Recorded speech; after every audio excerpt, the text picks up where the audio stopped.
یکم ذی قعدہ سن 6 ہجری کو صلح حدیبیہ پیش آیا۔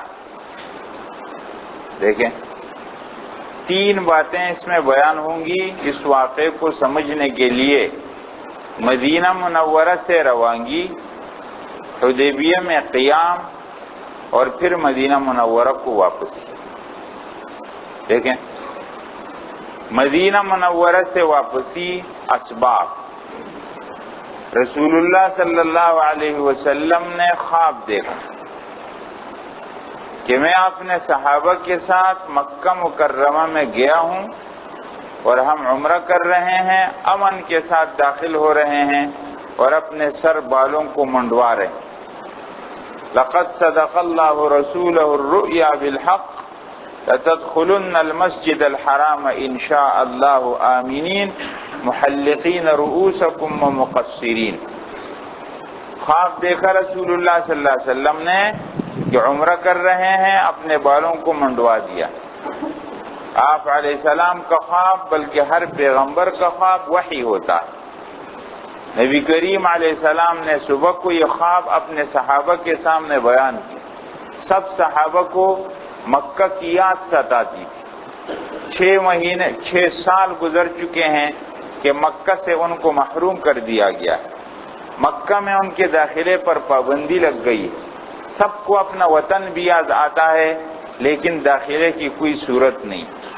رسول اللہ صلی اللہ علیہ وسلم کو بھی کعبہ یاد آتا ہے لیکن جانے کی کوئی صورت نہیں ہے۔ اب خواب دیکھا تو نبی کریم علیہ السلام نے اپنے صحابہ کو خواب بیان کیا، لیکن اس خواب کے اندر یہ بات نہیں تھی کہ کب حج کریں گے، کب عمرہ کریں گے۔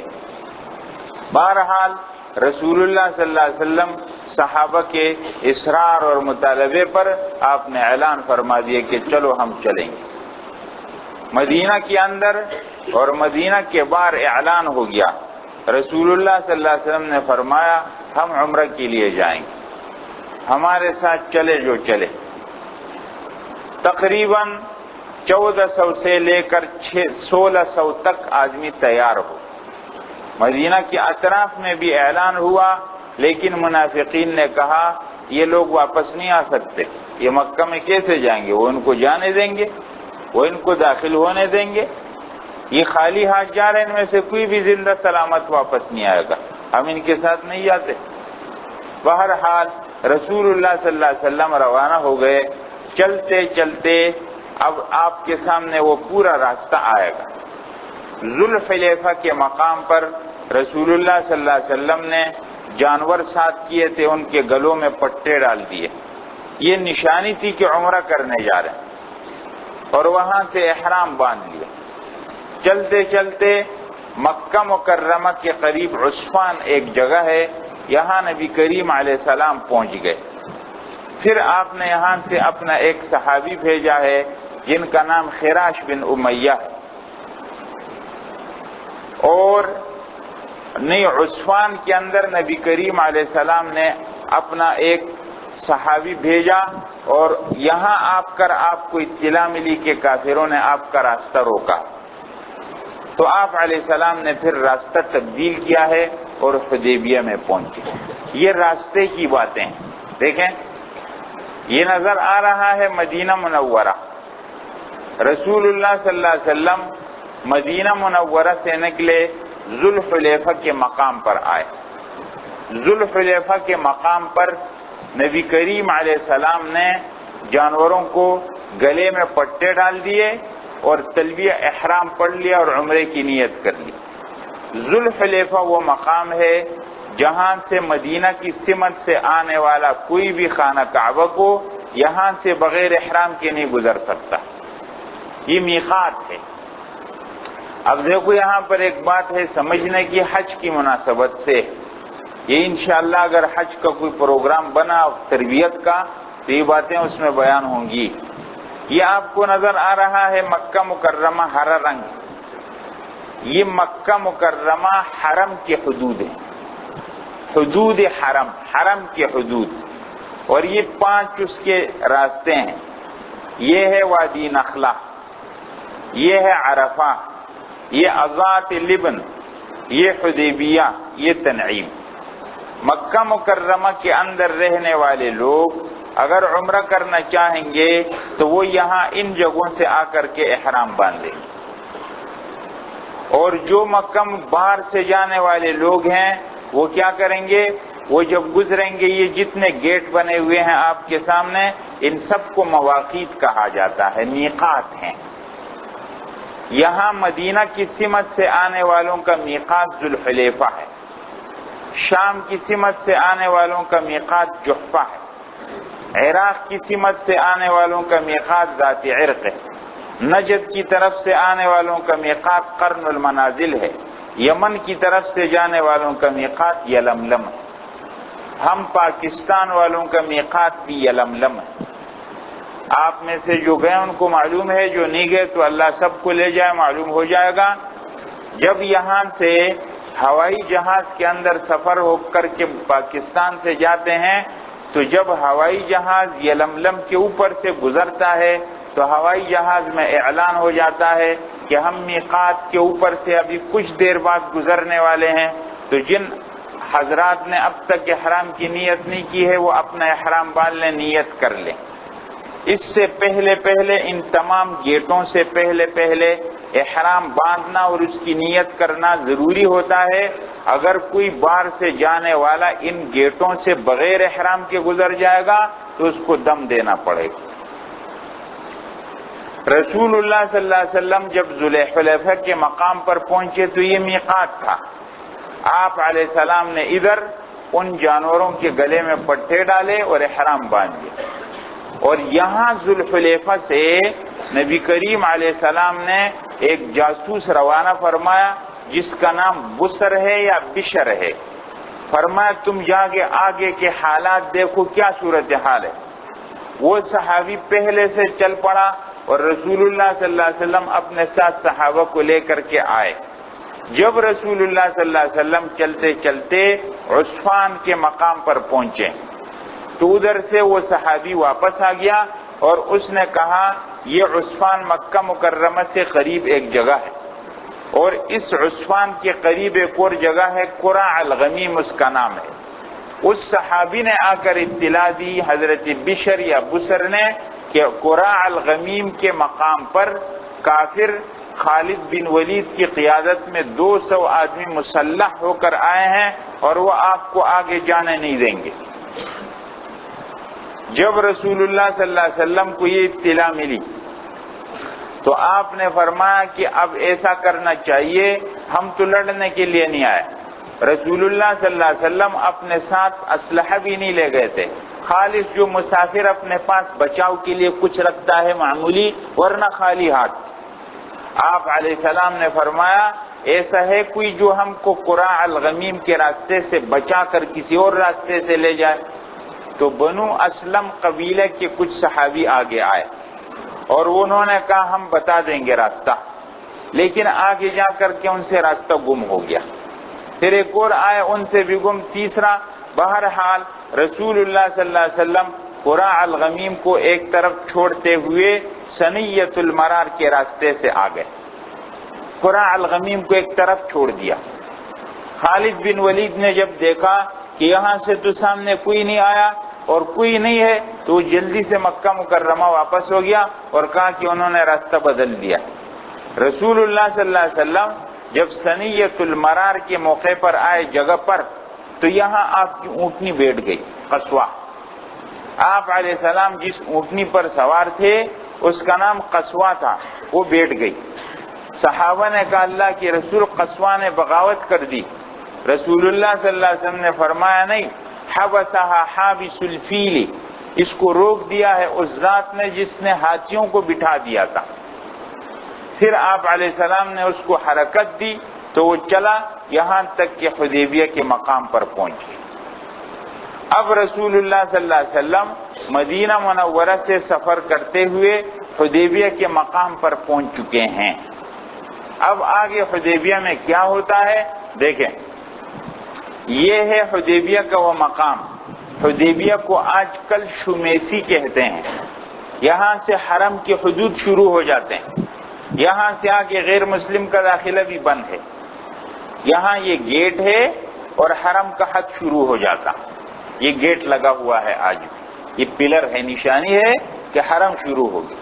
دیکھیں حدیبیہ میں جب رسول اللہ صلی اللہ علیہ وسلم پہنچے, قصوہ اونٹنی کا بیٹھ جانا آپ نے سن لیا.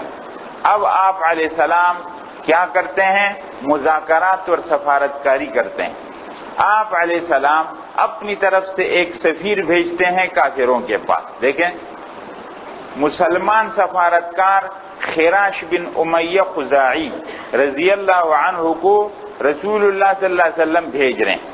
فرمایا جاؤ ان سے بات کرو کہ ہم لڑنے کے لیے نہیں آئے, ہم عمرہ کر کے واپس ہو جائیں گے. جب یہ صحابی رسول اللہ صلی اللہ علیہ وسلم کے اونٹنی پر سوار ہو کر قصوہ کے علاوہ ایک اور, جب یہ ان کے علاقے میں پہنچے, انہوں نے حملہ کیا ان کی اونٹنی پر اور اس اونٹنی کے پاؤں کاٹ دیے اور ان صحابی کو بھی پکڑنے کی کوشش کی, لیکن یہ بھاگ کر واپس آ گئے اور واپس آ کر کے انہوں نے اطلاع دی. یہاں سے سفارتکاری شروع ہو گئی. اب ان کے لوگ آتے ہیں.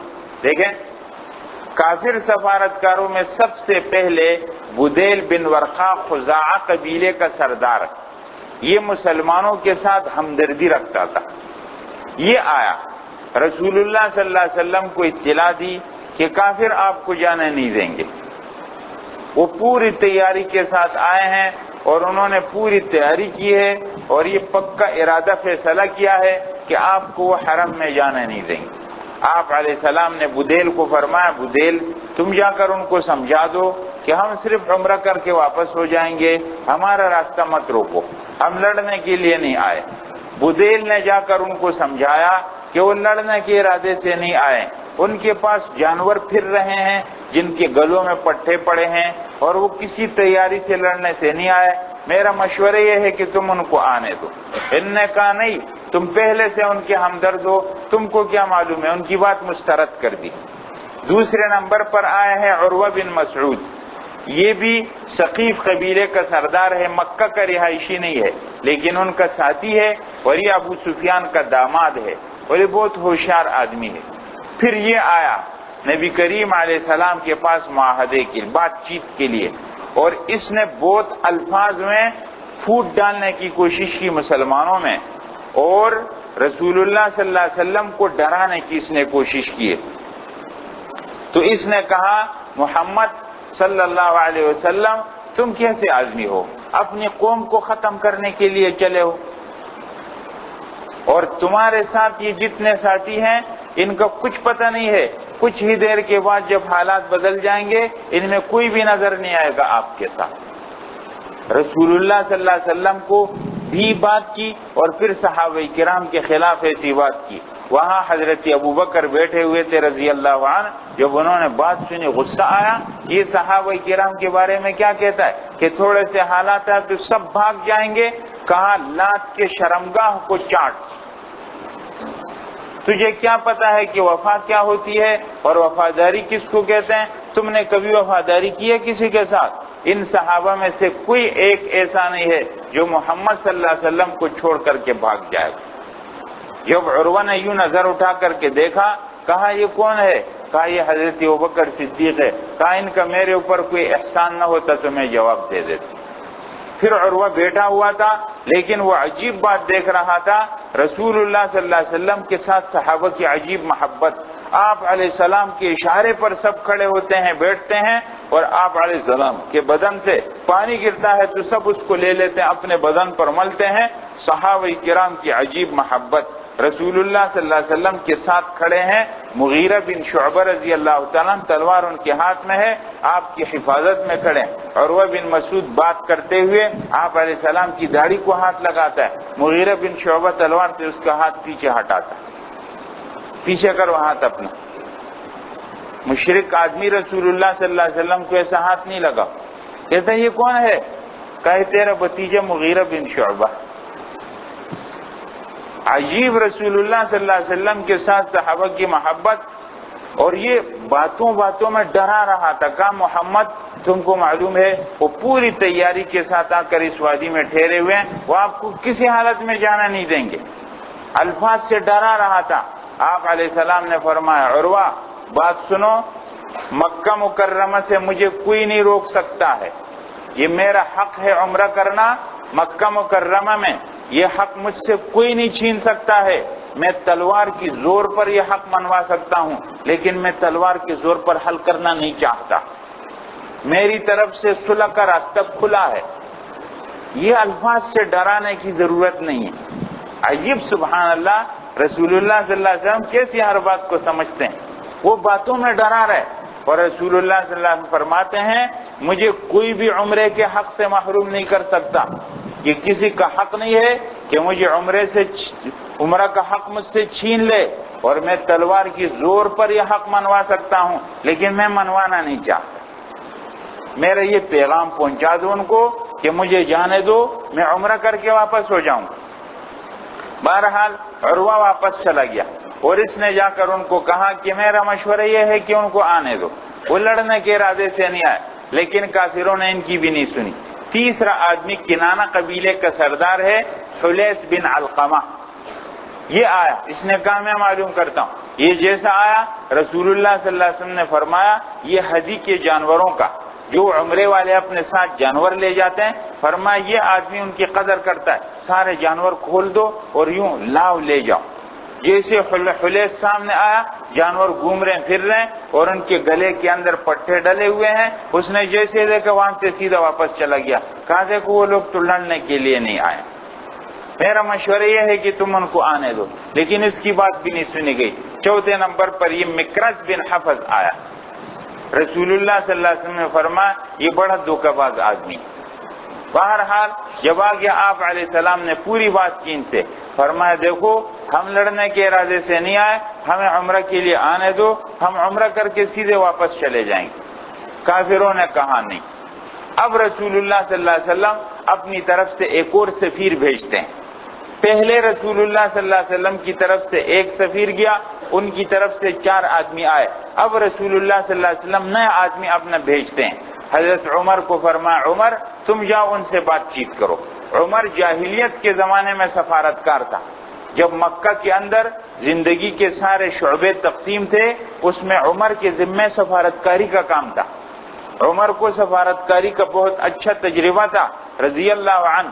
رسول اللہ صلی اللہ علیہ وسلم نے فرمایا عمر تم جا کر کے بات کر لو ان سے، سفارت کر لو ان سے، مذاکرات کرو کہ ہم کو آنے دو۔ عمر نے کہا اللہ کے رسول رضی اللہ عنہ، اللہ کے رسول میں ہوں سخت، میرا مکہ میں رشتہ دار کوئی نہیں، میرا مشورہ یہ ہے کہ عثمان کو آپ بھیج دیں، عثمان طبیعت کا نرم ہے۔ نمبر 2 یہ ہے کہ عثمان کے مکہ میں رشتہ دار ہیں، تو بات انشاءاللہ بن جائے گی، میں جاؤں گا تو شاید بات بگڑ جائے گی۔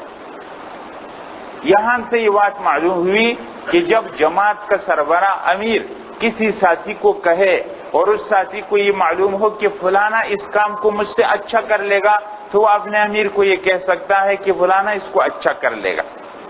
حضرت عمر رضی اللہ تعالیٰ نے حضرت عثمان کا نام پیش کیا، رسول اللہ صلی اللہ علیہ وسلم حضرت عثمان کو بھیجتے ہیں۔ دیکھیں حضرت عثمان رضی اللہ تعالیٰ گئے سفیر بن کر، جب ان کے علاقے میں داخل ہوئے انہوں نے امان دیا اور حضرت عثمان کو لے گئے اندر۔ صحابہ کرام نے کہا اللہ کے رسول عثمان کتنا خوش قسمت ہے، وہ ہم ابھی تک گئے نہیں اور وہ بیت اللہ کی زیارت کر لے گا۔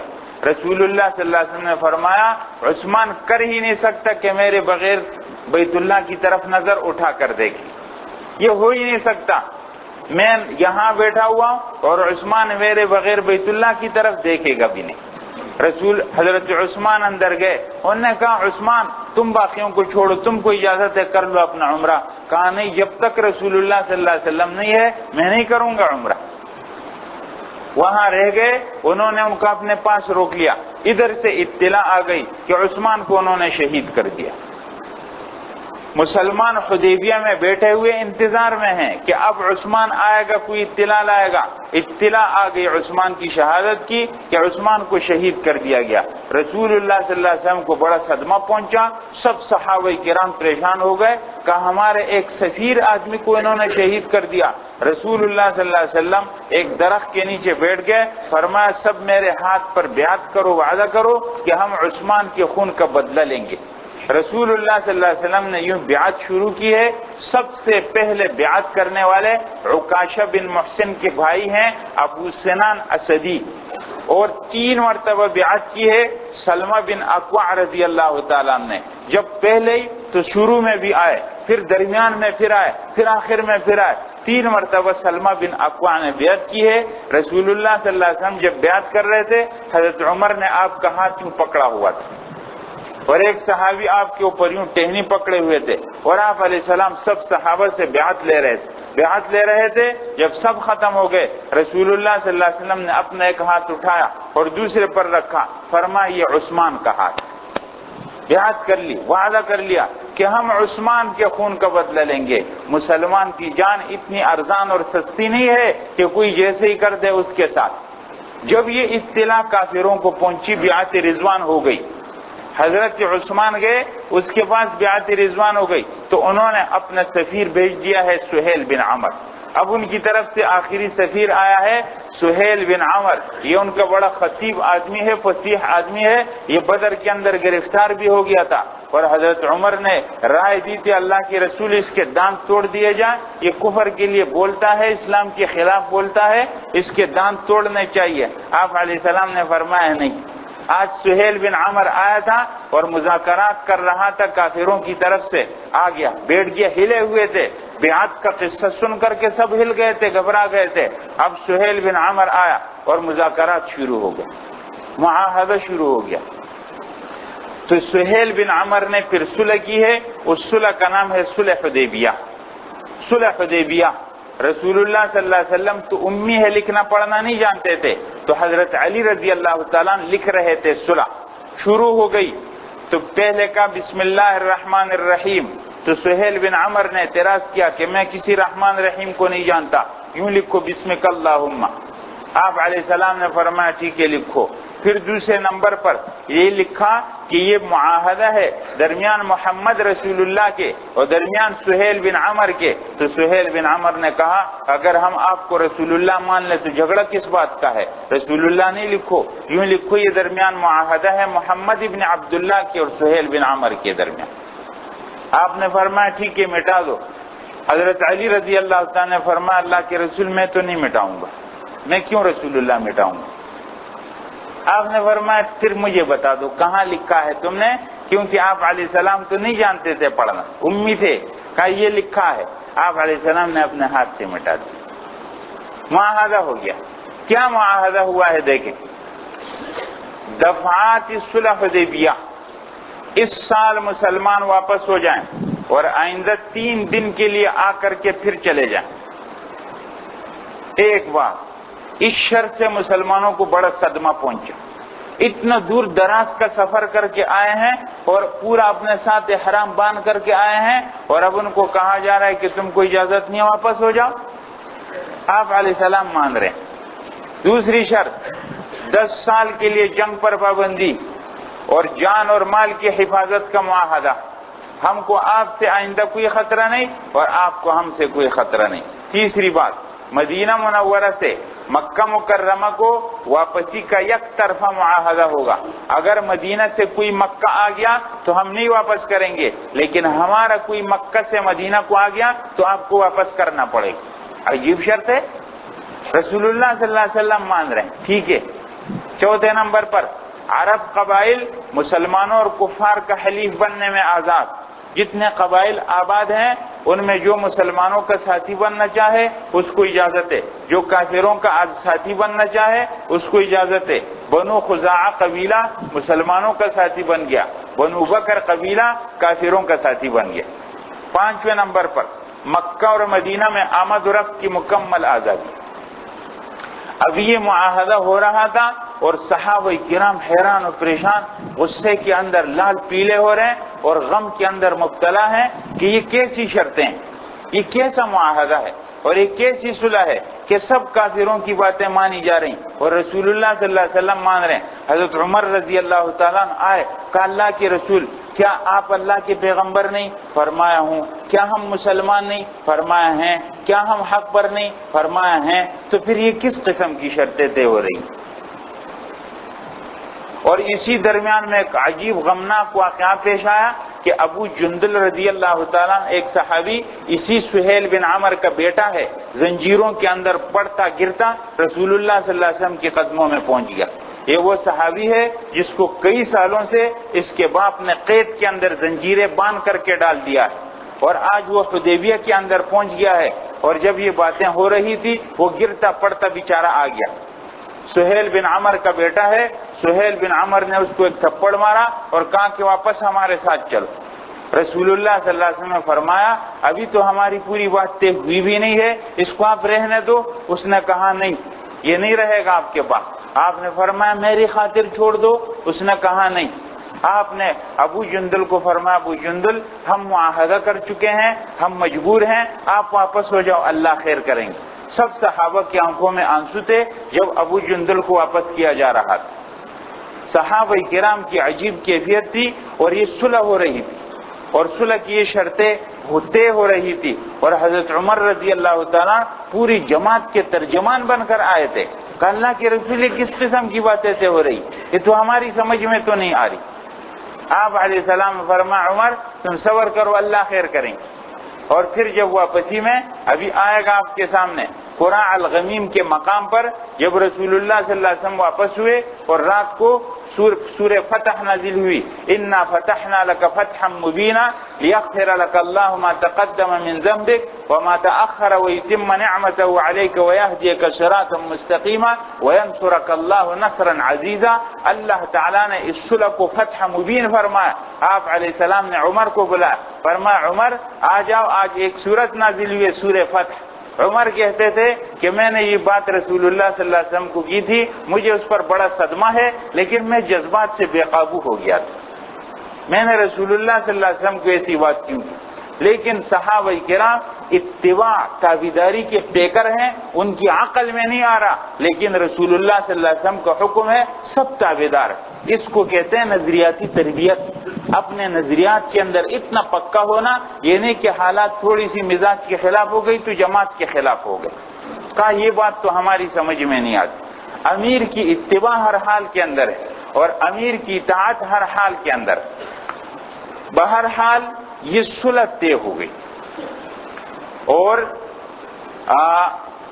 حدیبیہ سے اب رسول اللہ صلی اللہ علیہ وسلم، یہ ہے وہ جگہ، دیکھیں یہ ہے وہ کنواں جہاں بیٹھ کر رسول اللہ صلی اللہ علیہ وسلم نے یہ صلح کی تھی۔ یہ آج وہ اس کنویں کی تصویر۔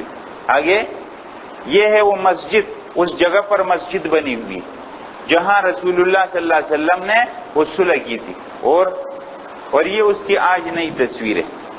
یہ ہے حدیبیہ کے مقام پر وہ مسجد جہاں رسول اللہ صلی اللہ علیہ وسلم نے صلح کی تھی، صلح حدیبیہ کے نام سے، اور جس کو فتح مبین کہا، اور جس سے ایک نیا مرحلہ اور اسلام کا ایک نیا دور شروع ہو گیا۔ دیکھیں آگے رسول اللہ صلی اللہ علیہ وسلم واپس ہوتے ہیں، قرع الغمیم کے مقام پر سورہ فتح نازل ہوئی، اور جب رسول اللہ صلی اللہ علیہ وسلم پہنچے ہیں مدینہ منورہ میں تو ایک اور صحابی ہے حضرت ابو بصیر رضی اللہ تعالیٰ، یہ پہنچ گئے رسول اللہ صلی اللہ علیہ وسلم کے پاس پہنچے ہیں، پیچھے سے آدمی آ گئے لینے کے لیے۔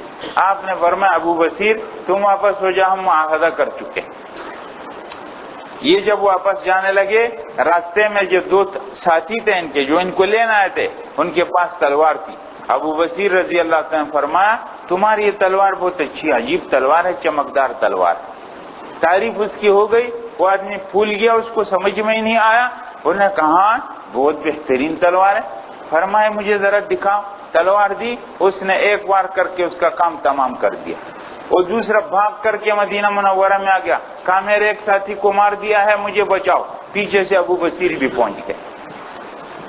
رسول اللہ صلی اللہ علیہ وسلم کا اللہ کے رسول آپ اپنا معاہدہ پورا کر چکے ہیں، اب آپ مجھے واپس نہ کریں۔ آپ نے فرمایا ابو بصیر تم تو آگ لگا رہے ہو۔ ابو بصیر نے جب دیکھا کہ مجھے پھر واپس کیا جائے گا تو ابو بصیر یہاں سے سیدھے چلے گئے۔ عیس ایک مقام ہے مکہ مکرمہ اور مدینہ منورہ کے بیچ میں ایک مقام ہے عیس نام کا، کنارے پر ساحل سمندر بدر کے قریب، وہاں رہنے لگے۔ مدینہ سے بھی نکل گئے، مکہ بھی نہیں گئے، وہاں رہنے لگے۔ اب جو مکہ سے بھاگتا مسلمان ظاہر مدینہ میں تو نہیں آ سکتا تھا، یہاں سے واپس کیا جاتا تو وہاں جمع ہونے لگے۔ ابو بصیر کا پورے گروپ جمع ہو گیا، ابو جندل بھی وہاں پہنچ گئے۔ پورے گروپ وہاں جمع ہو گیا. اب جو کافروں کا قافلہ ساحل سمندر پر تجارت کے لیے گزرتا تو یہ لوگ ان کو تنگ کرتے تھے, ان کا راستہ روکتے تھے. آخر تنگ آ کر کافروں نے وہاں سے خط لکھا رسول اللہ صلی اللہ علیہ وسلم کو کہ یہ والی شرط ہم ختم کرتے ہیں, یہ والی شرط ہم ختم کرتے ہیں, اگر مکہ سے کوئی مدینہ کو آ گیا تو واپس مت کرو. رسول اللہ صلی اللہ علیہ وسلم نے خط لکھا اس پورے گروپ کو کہ تم مدینہ میں آ جاؤ. جب رسول اللہ صلی اللہ علیہ وسلم کا خط ان کو پہنچا ہے عیس کے مقام پر, ابو بصیر رضی اللہ تعالیٰ عنہ بالکل آخری حالات کے اندر تھے. رسول اللہ صلی اللہ علیہ وسلم کا خط لے کر یوں چوما ہے اور انتقال ہو گیا, اور ان کے باقی ساتھی پھر مدینہ منورہ کے اندر آ گئے. اسی درمیان میں کچھ مسلمان خواتین مکہ مکرمہ سے ہجرت کر کے آ گئی مدینہ منورہ. اس میں عقبہ ابن ابی معیط کی بیٹی ہے ام کلثوم, ان کو لینے کے لیے لوگ آ گئے. رسول اللہ صلی اللہ علیہ وسلم نے فرمایا معاہدے کے اندر خواتین کی واپسی شامل نہیں تھی, ان کو میں نہیں واپس کروں گا. آپ نے ان کی واپسی سے انکار فرما دیا. یہاں تک صلح حدیبیہ کے بارے میں یہ باتیں تھیں جو ختم ہو گئیں. اب آخری بات ہے صلح حدیبیہ کے فوائد کیا ہیں. دیکھیں صلح حدیبیہ کے فوائد, مسلمان بطور ایک قوت تسلیم ہو گئے. اب تک تو کافر مسلمانوں کو تسلیم ہی نہیں کرتے تھے, اب مذاکرات کے لیے تیار ہو گئے, مانا اپنے برابر کا ایک قوت تسلیم کر لیے. رسول اللہ صلی اللہ علیہ وسلم نے اپنے آپ کو بطور قوت تسلیم کرا لیا. نمبر 2, دعوت اور تبلیغ کے میدان میں زبردست کامیابی ہو گئی اور اب اسلام پھیلنے لگا. جو رکاوٹیں تھیں وہ رک گئیں, حالات پرسکون ہو گئے اور دعوت اور تبلیغ کے میدان میں زبردست کامیابی ہوئی. علماء کہتے ہیں کہ اس 2 سال کے اندر جتنے لوگ مسلمان ہوئے پورے عرصے میں نہیں مسلمان ہوئے. کیوں؟ مولانا ابو الحسن علی ندوی رحمہ اللہ فرماتے اپنی کتاب میں کہ مسلمان جب گئے اور وہ لوگ آئے, اور ابھی آپ کے سامنے آئے گا کہ آمد و رفت کی آزادی ہو گئی. کافر لوگ مدینہ میں آزادی سے جاتے اور مسلمان مکے میں جاتے. اب جو طرز معاشرت, زندگی کی ترتیب, زندگی کا طریقہ جب کافروں نے دیکھ لیا مسلمانوں کا تو حیران ہو گئے. وہ ان کے پاس مہمان بن کر آتے تو مسلمانوں کا نہایت احترام کرتے, مہمان کا عجیب اکرام کرتے. اب کافروں نے جب اس طرز زندگی کو دیکھا تو حیران ہو گئے. دل نے سوال کیا, اور کہتے ہیں جب دل سوال کرے اس کا ٹالنا مشکل ہوتا ہے. اگر میں سوال کروں آپ سے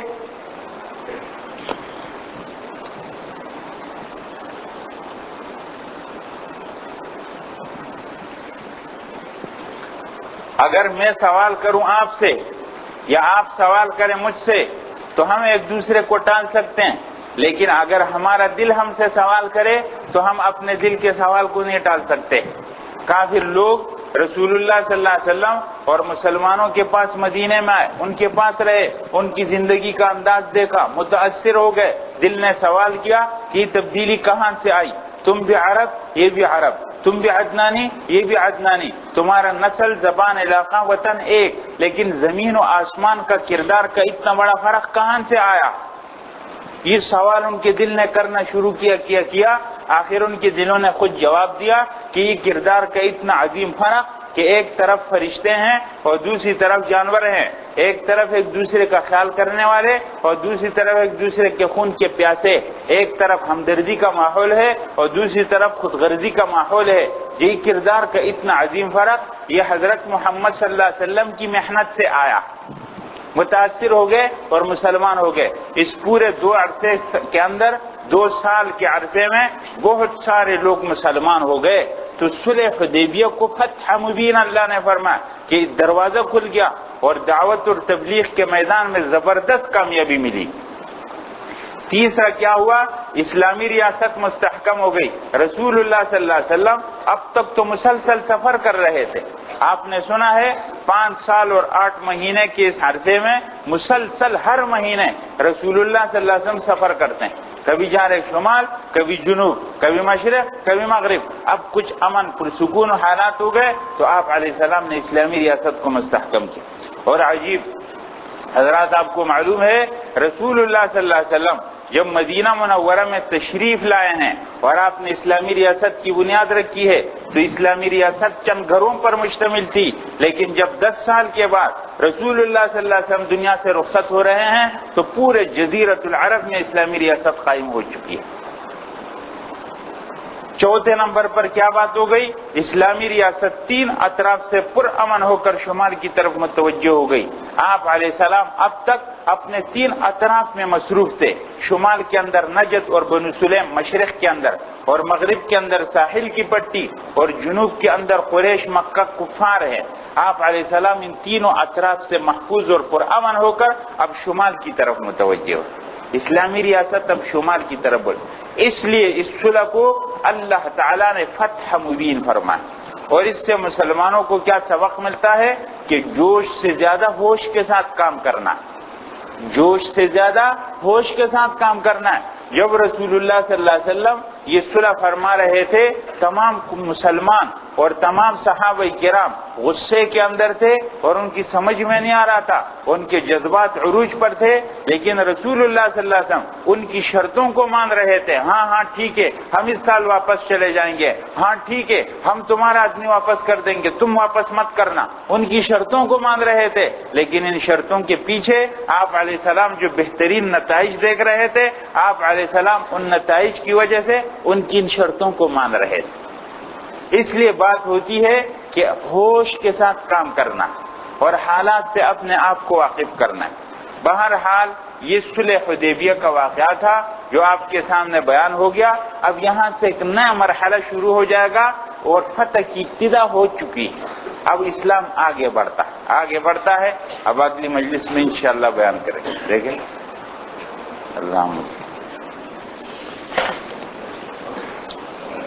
الحمدللہ رب العالمین الرحمن الرحیم مالک یوم الدین اللهم لك الحمد حمدا كثيرا طيبا مباركا فيه اللهم صل على سيدنا مولانا محمد وبارك وسلم وصل علیہ۔ اے اللہ جتنے بیمار ہیں تمام کو شفا نصیب فرما۔ کچھ حضرات نے دعاؤں کے لیے کہا، خصوصاً بیماروں کے لیے، تمام بیماروں کے لیے دعا فرمائے، اللہ تعالیٰ شفا نصیب فرمائے۔ جتنے پریشان ہیں اللہ تمام کی پریشانیاں دور فرمائے، اللہ سب کی جائز حاجتیں پوری فرمائے۔ جتنے مسلمان دنیا سے چلے گئے اللہ تعالیٰ تمام کی مغفرت فرمائے۔ پوری دنیا میں مظلوم مسلمانوں کی اللہ مدد فرمائے۔ جو کفر کی قید میں ہے اللہ رہائی نصیب فرمائے۔ جتنے مسلمان پوری دنیا میں دین کے لیے کوشش محنت میں لگے ہوئے ہیں اللہ تعالیٰ تمام کی مدد اور حفاظت فرمائے۔ دنیا آخرت کی تمام کامیابیاں خوشیاں اللہ تعالیٰ سب کو نصیب فرمائے۔ ناکامیوں سے، پریشانیوں سے، مصیبتوں سے، آفتوں سے اللہ تعالیٰ سب کی حفاظت فرمائے۔ سبحان ربک رب العزت عما یصفون، سلام علی المرسلین والحمد للہ۔